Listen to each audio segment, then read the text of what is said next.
Earlier this month, I made a video, as many other disgruntled fans and critics did, chronicling the disrespectful nature of the way that Rocksteady chose to dispatch of the Arkham Universe Batman in their latest game, Suicide Squad: Kill the Justice League. Now, as always, there were a lot more people who agreed with these sentiments than didn't. But that didn't stop many apologists from commenting on my videos, trying to convince me and everyone else that this game and this situation wasn't as bad as everyone was making it out to be. Even going as far to say the name of the game is what justifies Batman's treatment. Because in the mind of a simp, I guess context does not matter. Well, as it turns out, a lot of these risky, creative decisions made by Rocksteady in this game are not paying off.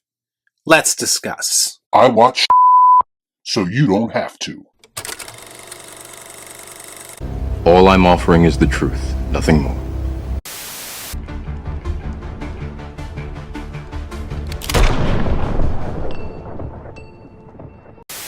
Speaking during a financial call, Warner Bros. Discovery Chief Financial Officer Gunnar Weidenfels admitted that Rocksteady's game hadn't done the business the company had hoped for since going on sale on February 2nd, saying it had, quote, fallen short of our expectations. Now, Warner Bros. Discovery failed to mention the sales figures for the game, conveniently, but did say that the Suicide Squad's failure had set up the company's games business for a tough year-on-year comparison. Imagine for a second being WB and coming off a year where you just released a game like Hogwarts Legacy, something that had a ton of fake online outrage surrounding it, only for that game to prove that that outrage meant less than nothing, as that game went on to be the biggest seller of 2023.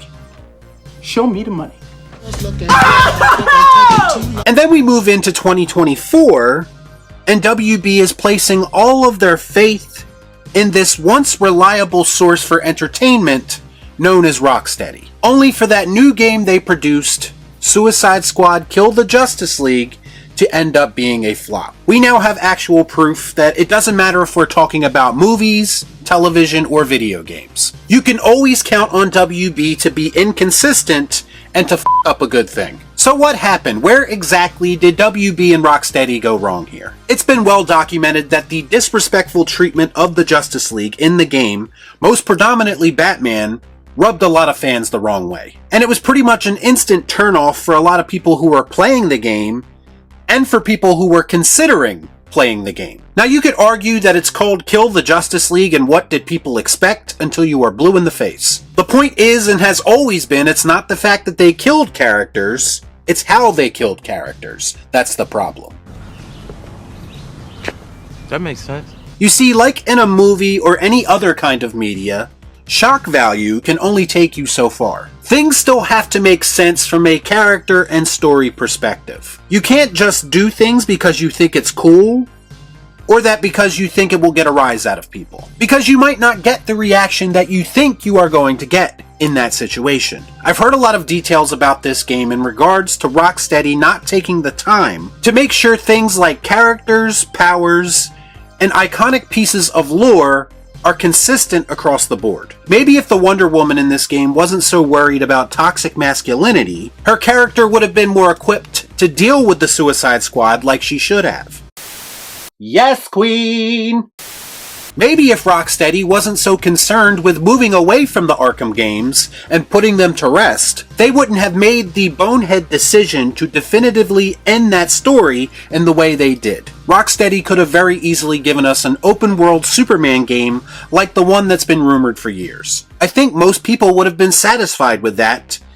That is, of course, if they didn't find a way to f that up too. Another aspect of this that I think a lot of people are overlooking, and this is something that I brought up in my Suicide Squad movie reviews, but I'll bring it up again here because it's relevant. I think it's time that we start to accept the fact that the Suicide Squad, as characters, as a brand, isn't a sure thing like some people at WB think that it is. The Suicide Squad now have not one but two failed movies, and you can add a failed game to the list as well. Maybe audiences just aren't that interested in these characters. Maybe the appeal of this gimmick has worn off. I'll tell you right now, I'm a longtime DC fan, and I can't say that I've ever given a about the Suicide Squad, and I still don't.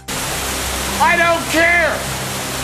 I mean, Harley Quinn has been overused as a character to the point that she doesn't have the appeal that she used to. I'm hoping the second Joker movie can give the character the facelift that she desperately needs, because right now I'd be okay if I never saw her again. And I don't really care to see her quirky, foul-mouthed band of misfits that they are constantly trying to force down our throats either. I think it's time to let it go. The Suicide Squad has already worn out its welcome. And it doesn't help that by all accounts, Rocksteady decided to put them in the most mediocre game possible. I guess like most things in the entertainment world, they were expecting the name alone to carry this game to success. Meanwhile, gamers who are expected to spend $70 on something like this care about things like gameplay, replayability, and an engaging story. Things that might be decent enough for some people in this game, but clearly underwhelmed a lot of others. There was not one single thing mentioned about this game that was going to make people overlook all its deficiencies. Not a damn thing! It's a sad end to what would have otherwise been a nice legacy carved out by Rocksteady. Maybe people are holding Kill the Justice League to such high standards because Rocksteady has already shown us what they are capable of. Now, I understand that this isn't the same Rocksteady, it's not the same people, but that's not my problem. If you're going to work at Rocksteady and you're going to play in this sandbox, then you need to live up to the hype. And to me, this team was clearly never going to be capable of doing that. You are forever going to be living in the shadows of the Arkham game's success because you refuse to do what is necessary to put your game into that conversation. That is why you fail, and that is why this game is already on its way to being forgotten less than a month after its release. Y'all be cool. Right on.